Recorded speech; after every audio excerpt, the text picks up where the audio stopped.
Hey friends, aku Levi. Hari ini kita bakal ngomongin topik yang seru yaitu kondom bapak yang bocor. Gimana sih kalau kejadian kondomnya bapak bocor padahal si bapak sama si ibu belum merencanakan kehamilan?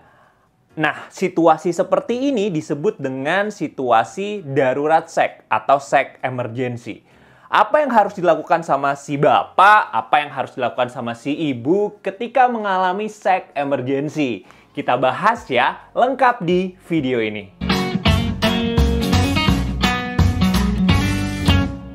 Kehamilan akan menyebabkan perubahan yang besar baik untuk si bapak ataupun si ibu. Kehamilan yang tidak direncanakan biasanya terjadi ketika mengalami darurat seks atau seks emergency.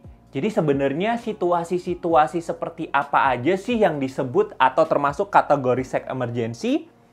Kita bahas dulu sebelum tahu gimana caranya menghadapi seks emergency. Oke, yang pertama yang udah dibahas tadi di depan ya, yaitu soal kondom bocor. Kondom bocor, kondomnya bapak bocor, ini merupakan juga salah satu situasi seks emergency atau darurat seks. Kondom emang bisa bocor ya bang? Bisa banget. Walaupun kita tahu bahwa kondom ini memiliki efektivitas untuk mencegah kehamilan yang luar biasa, sampai 98%, tapi penggunaan yang salah, pelumas yang kurang, dapat menyebabkan kondom itu robek dan akhirnya sperma masuk ke dalam vagina dan dapat menyebabkan kehamilan. Contoh kedua adalah pemerkosaan. Seorang perempuan yang menjadi korban pemerkosaan dapat mengalami kehamilan yang tidak diinginkan. Jadi situasi ini termasuk dalam seks emergency. Ketiga, ketika ibu lupa minum pil KB atau lupa jadwal injeksi KB-nya dan si bapak lupa ngingetin. Nah, jadi ketika melakukan hubungan seksual, bapak sama ibu tanpa pengaman nih atau tanpa kontrasepsi. Jadi termasuk dalam seks emergency. Keempat, ketika bapak sama ibu menggunakan KB kalender tapi nggak yakin dengan hitungan KB kalendernya. Situasi yang kelima adalah keluar di luar, keluar di perut. Lockout dulu sebelum ejakulasi. Nah, masih banyak nih masyarakat yang persepsinya salah, bapak sama ibu masih berpersepsi yang salah, berpikir kalau seandainya ejakulasinya atau spermanya atau maninya itu dikeluarkan di luar, pasti nggak akan hamil. Padahal sebelum ejakulasi, seorang pria sudah mengeluarkan cairan perikam. Walaupun jumlahnya sedikit, cairan perikam ini juga mengandung sperma yang dapat membuahi sel telur ibu. Jadi masih bisa terjadi kehamilan. Keenam, ketika berhubungan seksual dalam keadaan mabuk. Pengaruh alkohol dapat membuat kita nggak sadar ketika melakukan hubungan seksual pakai pengaman atau enggak.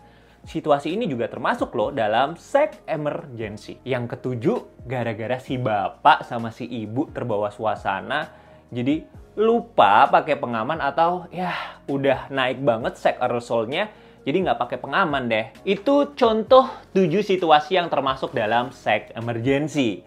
Terus Bang Lev, apa nih yang harus dilakukan sama bapak sama ibu ketika mengalami situasi seks emergency? Jadi yang harus dilakukan oleh bapak sama ibu ketika mengalami darurat seks atau seks emergency adalah si ibu harus mengonsumsi pil kontrasepsi darurat yang direkomendasikan oleh WHO. Pospil atau pil kontrasepsi darurat ini berisi 2 tablet yang harus diminum sekaligus. Minumnya semakin cepat semakin baik, dianjurkan dalam 12 jam pertama setelah melakukan hubungan seksual tanpa pengaman. Tapi masih bisa digunakan sampai 72 jam setelah melakukan hubungan tanpa pengaman untuk mencegah kehamilan. Pil ini akan mencegah kehamilan terjadi. Jadi bukan pil aborsi, oke? Jadi pil ini hanya dapat bekerja ketika kehamilan itu belum terjadi. Pil kontrasepsi darurat ini mengandung zat aktif seperti zat aktif yang terkandung pada pil KB yang biasa diminum sama si ibu, yaitu levonorgestrel. Jumlahnya 1,5 mg. Jadi dosisnya memang sedikit lebih tinggi dibanding dengan pil kontrasepsi biasa. Karena memang ini adalah situasi emergency. Cara kerjanya pun sama. Cara kerjanya pun sama kayak pil kontrasepsi lainnya. Yang pertama adalah menunda ovulasi. Yang kedua, mengentalkan lendir serviks sehingga menurunkan motilitas dari sperma. Spermanya susah jalan, jadi nggak bisa ketemu sama si sel telur atau ovum dari si ibu. Yang ketiga adalah mencegah perlekatan zigot pada dinding rahim atau lapisan endometrium. Jadi nggak terjadi kehamilan. Kalau udah kejadian kehamilan terus tetap minum ini, bahaya nggak sih bang untuk kehamilannya? Nggak bahaya karena tidak akan menggugurkan atau mengganggu kehamilan. Terus berapa persen bang efektivitas dari pil kontrasepsi darurat ini untuk mencegah kehamilan pada saat mengalami seks emergency atau situasi darurat seks? Jadi kemampuan untuk mencegah kehamilan pil kontrasepsi darurat ini adalah 90%. Oke, video ini semoga bisa membantu bapak sama ibu yang sedang mengalami situasi darurat seks atau seks emergency. Jangan lupa subscribe ke channel YouTube aku ini. Aku bakal bahas topik-topik soal seksual and reproductive health yang lebih daging lagi di video-video berikutnya. Have fun, stay safe.